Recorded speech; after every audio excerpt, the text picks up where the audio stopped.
we go, chapter 19. This is specific to exercise behavior and adherence. This is presentation 4. It's a beast, so we're going to get going. With this part of the chapter, they're talking about 8 different theories, and we're going to try to hit on all of these. Now, realize we've talked about some of them previously, but it's a lot of content to go through, so I'm going to jump right in. The first one is health belief model, and this one kind of makes sense in terms of you have people who come to the gym, and you have somebody who engages in a preventative health behavior. Depends on the perception of the severity of their potential illness. So many times people come in and they are running from something, or they're running to something. They're running from a bad health history questionnaire, a bad health report from their doctor, or bad health history in their family, or they're running towards like a wedding, or they're running towards wanting to run a 5K. And I jokingly say that, but there's a lot of truth to that, because people come in and they sit across the table from you and you're like, well, why are you here today? There's clearly a reason why you're sitting across the table from me. And they state to you, well, I have bad health history in my family. My father died of a heart attack at this age, and I'm a little bit nervous about my situation. And it becomes a conversation of them really factoring in or plugging into this health belief model where they are keen on working out because of their fear of mortality. Now, the challenge you have with that, I just want to point out, sometimes the participant might be dismissive of these things, or they might not really be willing to embrace the fact that they have these conditions, and they view you as just a reason to check off the box and come in and get a workout. And there's a little bit of a buy-in process. And even worse is when they have these conditions and they have a spouse who's pushing them to go into the gym. You need to go work out, and blah, blah, blah, blah, blah.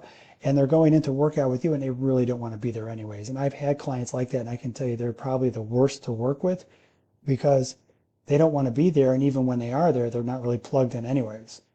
Now, theory of planned behavior, this is a little bit of a hot mess in here in terms of how the book presents this, but I will say this: when you start talking about people who come in to work out, they look at this kind of subjective, they list this as a subjective norm, as a product of beliefs about others' opinions and the individual's motivation to comply with others' opinions.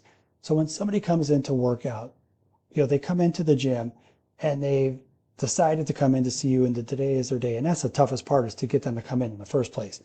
And then the goal is to introduce them to different workout stimulus, meaning like the different stressors. We're not trying to blow them out of the water, to obtain, initial adaptations, but also continued adaptations. But when they're in working out with you, they will still continue to look around the facility, and they will want to adhere to the implied norms of the facility. They'll look around, everybody's in shape, everybody's got purpose, they know where they're going. No, they don't. But to this person who's brand new, they sure look like that, and they sure feel out of place. And so in this situation, with theory of planned behavior, the subjective norm is a statement or the belief that the individual's motivation is to comply with the other's opinions. So basically, when they're working out, they're doing their best to try to get in and fit in where they can. And really, at the end of the day, nobody cares, right? It's just like you go in and do your own thing. You do you in the gym. But I'll say this extends in terms of, with planned behavior theory, subjective norm fits into this. It extends the theory that, like, reasoned action by arguing that intentions cannot be the sole predictors of behavior, especially in situations in which people might lack some control over the behavior. And I would contest, when you look at like a person going to a gym environment, you can't control what other people are thinking or saying. You can't control what they're actually doing. And really, it's just your perception that they all know what the heck they're doing, when they actually probably don't, or a certain degree don't.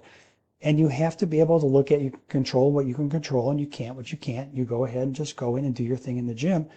And so with theory of planned behavior, I really thought the concept of this was a little bit murky in how they defined this. And I thought, in terms of when they're talking about like subjective norms and attitudes, that was thrown in there, and that could have been its own little bullet point. Because let me tell you, when you're in a fitness facility and you have people who are brand new, there is no doubt a misinterpretation of what the subjective norms are in that facility and how people perceive the participants in the facility.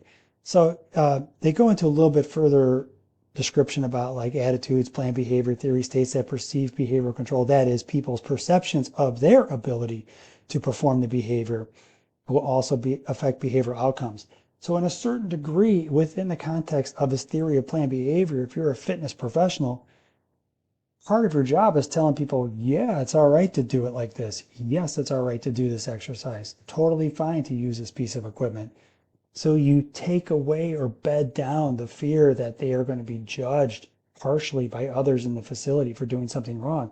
And there are so many fitness influencers or people out there who mock people in a gym, and it really drives me nuts. I'm right there with Joey Swole, if I remember the guy's name right, where he rips on the people who rip on people, because you have people who go to the gym, and quite honestly, it's a courageous act for them to go to the gym. And here's somebody mocking them openly on social media. Anyways, that's where this lies in here.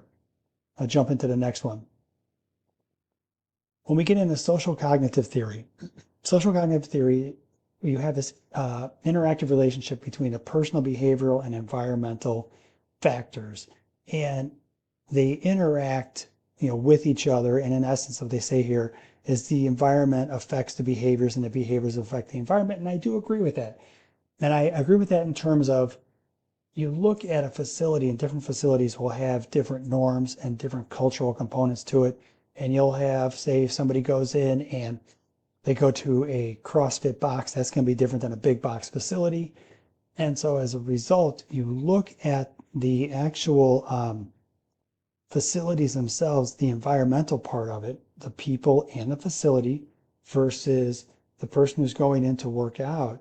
And they'll look in here, they'll look in a facility and maybe sign up, and it's not what they anticipated, or it's way out of line with what they're trying to accomplish.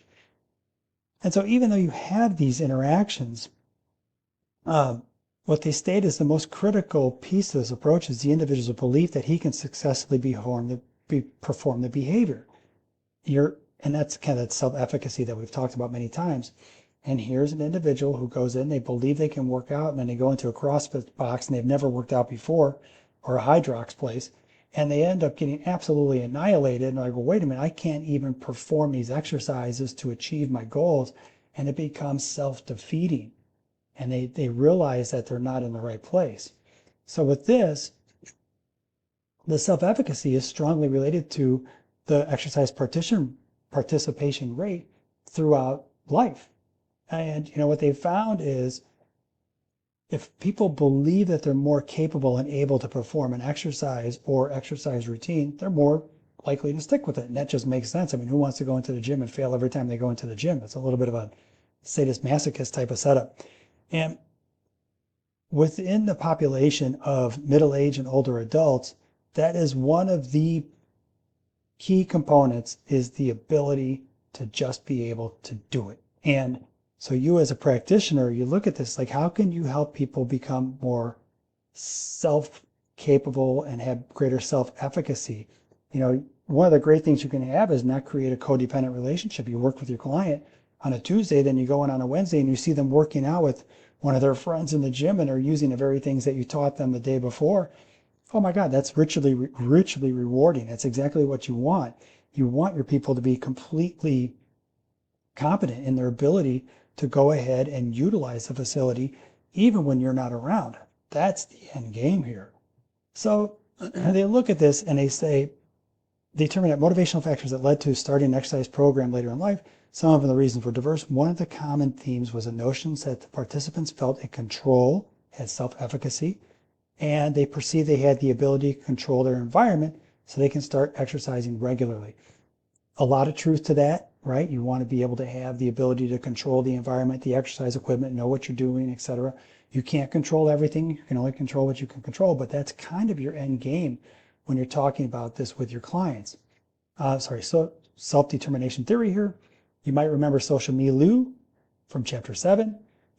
People are motivated to feel connected to others in their own group, and they want this relatedness, their effectiveness, to be able to have the ability to be effective in their group, and they want autonomy. So we talked about this at length, so I'm going to kind of breeze through this, but they go in, they list a few things here that I think you might want to take a moment and read through in terms of, the greater levels of adherence that you have when people are with their group, they're effective in their group, and they have autonomy to do things in their group.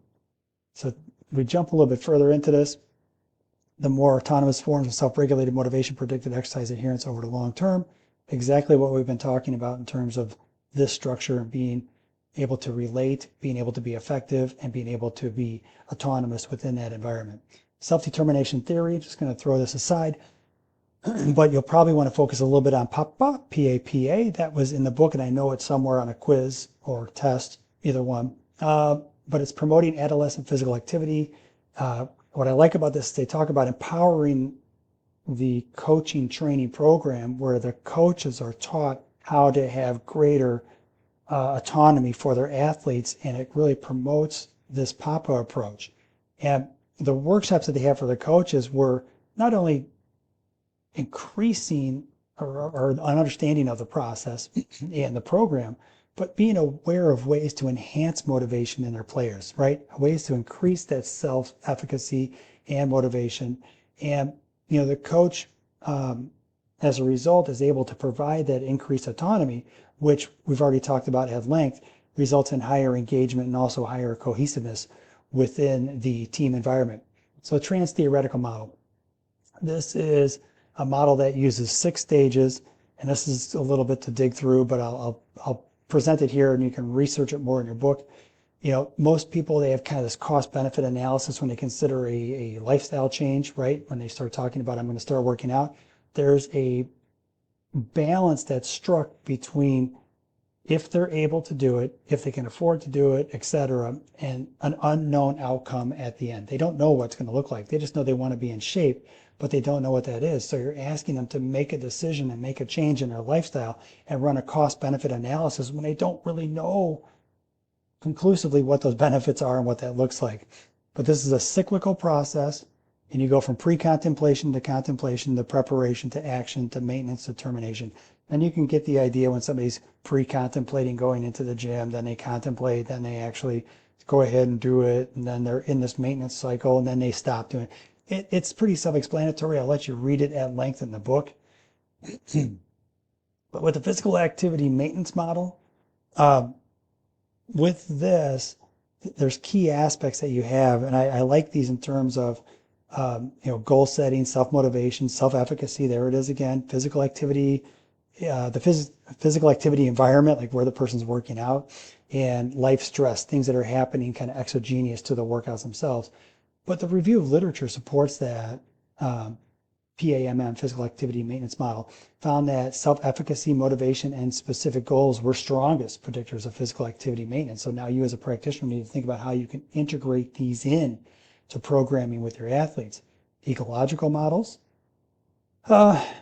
With this, it refers to models or frameworks or perspectives rather than a specific set of variables. And they attempt to explain how environments and behaviors affect each other, intrapersonal versus interpersonal, and institutional is kind of equated to policy. And while they talk about the environments are important, it's argued that physical environments are really the hallmark of these ecological models. The provocative claim is that ecological models can have a direct effect on exercise above that of perceived social cognitive models. And I would say a facility can look great, but if it doesn't have the right culture, it's not going to work for somebody. Within the ecological models, they talk a little bit about how behaviors and environments are intertwined. And when you look at the interpersonal side of biological, and then you have interpersonal of like family, there's a difference there, institutional, and then also policy that you have within the facility itself. So those are key components that they outline there. Let's go ahead and jump into this. I already touched on this part of it. If we go ahead and go to the next one, its paragraph does a good job of encapsulating the relationship between social and environmental variables, but I would tell you, it could look great, but if you have the wrong culture, it doesn't matter. And sometimes the right culture in the wrong looking place is probably the way to go.